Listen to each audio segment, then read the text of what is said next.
मानव जीवन को साकार के लिए भगवान आदि विष्णु सनातन ने 1,85,000 ग्रंथ का रचना किए शास्त्रों का। कलियुग में अष्टादश पुराण पर सत्य त्रेता द्वापर तीनों युग और कलियुग के सारे शास्त्रों को मिला जाए तो 1,85,000 ग्रंथ है। सारे आगम निगम शास्त्र वेद इतिहास जो हम देखें पढ़ते हैं वो सब भगवान आदि विष्णु सनातन ने ही मानव और देवताओं के लिए प्रदान की है। उनकी मुख निसृत वाणी है। जो भी शास्त्र हम पढ़ते हैं सब भगवान के मुख निसृत वाणी है। उसमें कोई अलग तत्व नहीं है, पर किसी किसी के माध्यम में समय समय के साथ युग अनुसार उसका रचना किया गया। कलियुग का आयु 4,32,000 वर्ष है। पर कलियुग का आयु तो 4,32,000 है। इतने कम समय में कलियुग का आयु का कैसे विघटन हो रहा है? क्यों हम विचार करते हैं कि कलियुग अंत हो गया, सत्य युग आने वाला है? ऐसा विचार हम क्यों करते हैं? क्योंकि हमारी सनातन धर्म के जितने शास्त्र जिसमें युग चक्र का गणना किया गया उसी शास्त्र में उसका प्रमाण है। एक तो जगन्नाथ संस्कृति के भविष्य पुराण, दूसरा क्या क्या ग्रंथ है जो सनातन धर्म के मूल तत्व है, सनातन धर्म के ग्रंथ है। और उसी ग्रंथ में क्या यही लिखा है? तब हम मनुस्मृति की विचारधारा को लेंगे। मनुस्मृति भगवान आदि विष्णु सनातन और ब्रह्मदेव की शरीर से 14 मन्यु उत्पत्ति हुए थे। यानी मन्यु क्या है, वो क्या करते हैं? जैसे कि हमारा भारत पर एक प्रधानमंत्री है, अमेरिका इंग्लैंड जर्मन फ्रांस हर देश में राष्ट्र मुख्य है। ऐसे स्वर्ग मर्त्य पाताल 7 वैकुंठ, सूर्यलोक चंद्रलोक पितृलोक यमलोक और ऐसे पाताल रसातल तड़ातल और पाताल वैकुंठ, ऐसे कोटि ब्रह्मांड में कोटि कोटि ब्रह्मांड विद्यमान है। पर धरती पर जो शासन होता है, नवग्रहों सूर्य देवता स्वर्ग मर्त्य पाताल सभी देवता ब्रह्मदेव शंकर भगवान सारी देवताओं का दुख सुख मानव का दुख सुख देखने के लिए भगवान एक को ब्रह्मांड मुख्य करके, यानी ये भारत जैसे नहीं, धरती जैसे जो सोलार चक्र है जिसमें नवग्रह विद्यमान है, उसी नवग्रह के साथ हमारा यमलोक सूर्यलोक चंद्रलोक पितृलोक और पाताल से ब्रह्मलोक तक एक मन्यु रहते हैं जिसको मनवांतर कहते हैं युग चक्र में। और सारा धरती को वो मन्यु शासन करते हैं। अभी वैवस्वत तो मनु शासन कर रहे हैं। मनुष्य सोचता है हमारी देश की राष्ट्र मुख्य, उनकी देश की राष्ट्र मुख्य, उनका देश को शासन करते हैं, वो सही है। पर वो नीचे स्तर पर है, ऊपर स्तर है। पर भगवान मन्यु को अपॉइंटमेंट किए। उनका काम क्या है?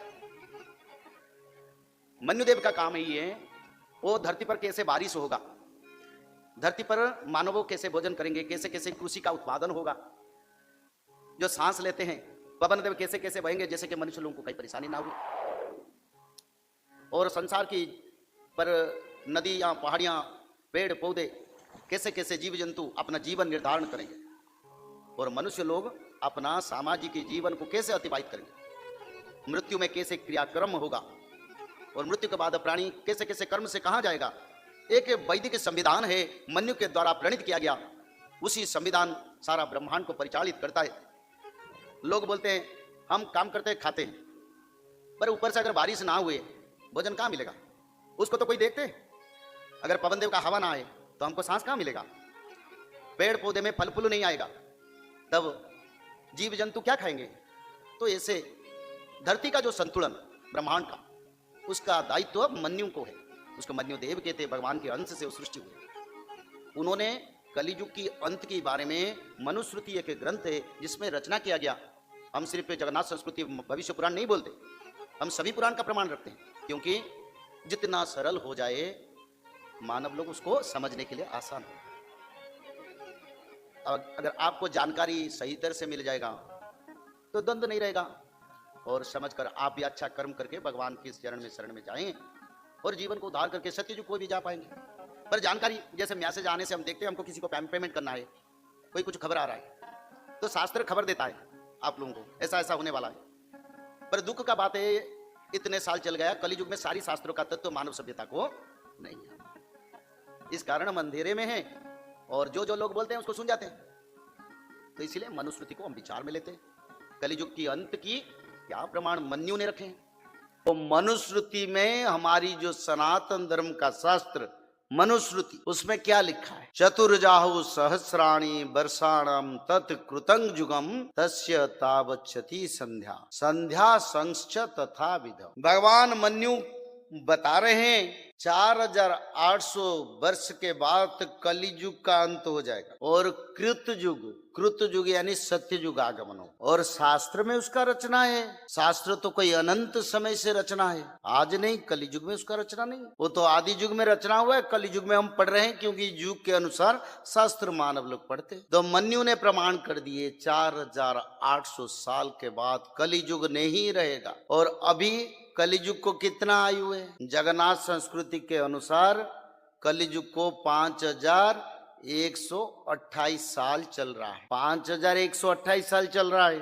और मन्यु ने बोले थे 4800 साल, क्योंकि मन्यु जब ये शास्त्र को कलियुग के मानव के लिए उपलब्ध करें, मन्यु के बहुत बाद कलियुग में एक शास्त्र का रचना किया। कलियुग में आखिर सनातन धर्म की शास्त्र भविष्य पुराण का रचना किया। उस शास्त्र में नित्य पंचसखाओं ने बोले नहीं 4800 नहीं, 5000 साल कलियुग को भोग होगा। क्योंकि मानव लोग बोलेंगे एक शास्त्र में ये लिखा है, दूसरी शास्त्र में ये लिखा है, उसमें सच्चाई क्या? क्योंकि जो अंत में शास्त्र लिखा जाता है उसमें मॉडिफिकेशन किया जाता है, लेटेस्ट वर्जन जैसे आजकल बोलते हैं। तो ये लेटेस्ट जो सनातन धर्म का पुराण है, उस पुराण में स्पष्ट कर दिया मानव के लिए, देखो मानव 4800 साल था, पर उसको भगवान ने बढ़ा के और 200 साल 5000 साल के बाद कलियुग का अंत होगा। तो सारे शास्त्रों में इसका प्रमाण है।